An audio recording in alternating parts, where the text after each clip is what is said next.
questions.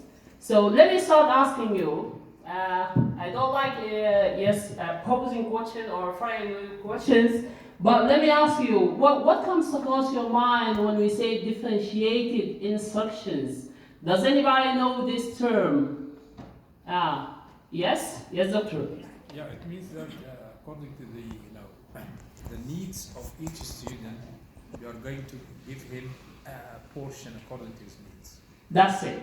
That's great. Yes, any more ideas or more notions about the idea of differentiated instructions? Yes? Yeah.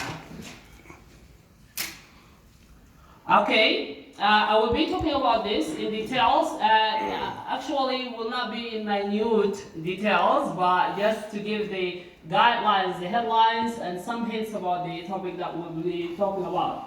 So, differentiation, meeting individual student needs.